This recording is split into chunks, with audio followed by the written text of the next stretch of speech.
Jesus has an interesting line in this gospel today. Let's just take stock for a moment of what's going on. Jesus asks the disciples, "Who am I? Who do people say that I am?" We get kind of the first Gallup poll about Jesus, if you will. And he reveals that he is in fact the Christ. Peter acknowledges this. But then Jesus says, I'm going to have to suffer. I'm going to have to be crucified, in fact. And Peter doesn't like this. Peter is completely averse to the prospect of suffering. And what is Jesus' response? He says, "Get behind me, Satan. You are thinking not as God does, but as the world does." I think we can have the same tendency in our own life. That we can have a mentality that is averse to suffering. And so we try, We try as a society to avoid suffering at all costs, don't we? Up to and including, tragically, euthanasia. That's a different homily for a different day. We're not going to go down that road today. But we try to get rid of suffering by any means possible. We try to avoid it. We don't like it. And in doing so, we miss a wonderful opportunity to grow in holiness. What does suffering do? Suffering does, I think, a lot of things, but I want to point out three. The first is that it purifies our hearts. Now, on one level, we might tend to think of a pure heart as one that is pure in thoughts of morality, right? That doesn't struggle with maybe sexual temptation or something like that. That's one sense. But in another, the church has always understood that when, for instance, in the Beatitudes, we say, "Blessed are the pure of heart, for they shall see God," that purity of heart refers to an undivided heart. That our heart is completely drawn to the things of the Lord, and that the things of the world only exist in order to bring us closer to Christ. Suffering has a unique way of purifying our hearts so that we desire nothing but God.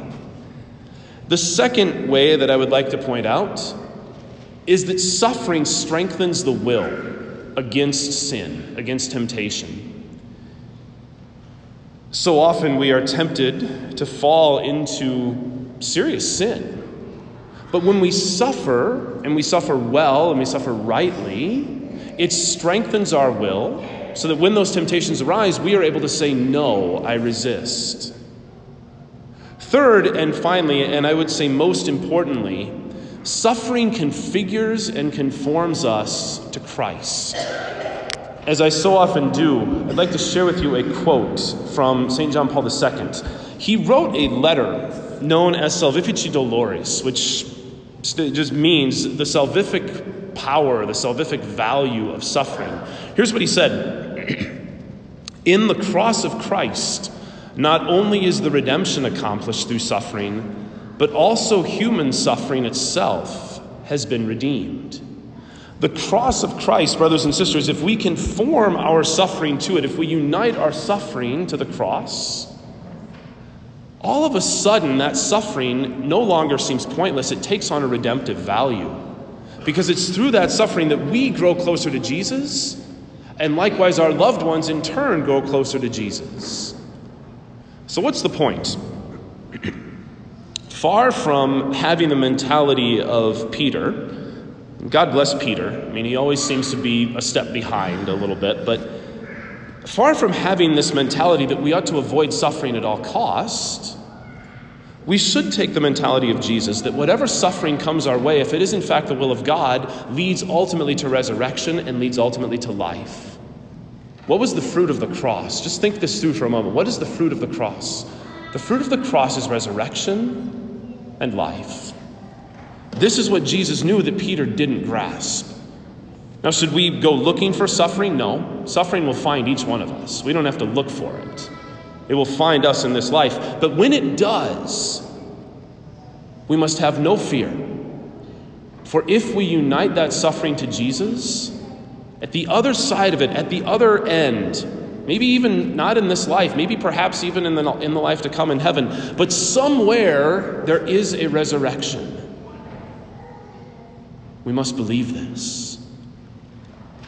Close with this. Pope Benedict XVI famously once said, "The world offers you comfort." And indeed it does. The world offers you comfort. But you were not made for comfort. You were made for greatness. How does greatness come about? Think of any sports team, any military special forces unit, anybody that wants to accomplish anything great, it comes through suffering. The world offers you comfort, but you were not made for comfort. You were made for greatness.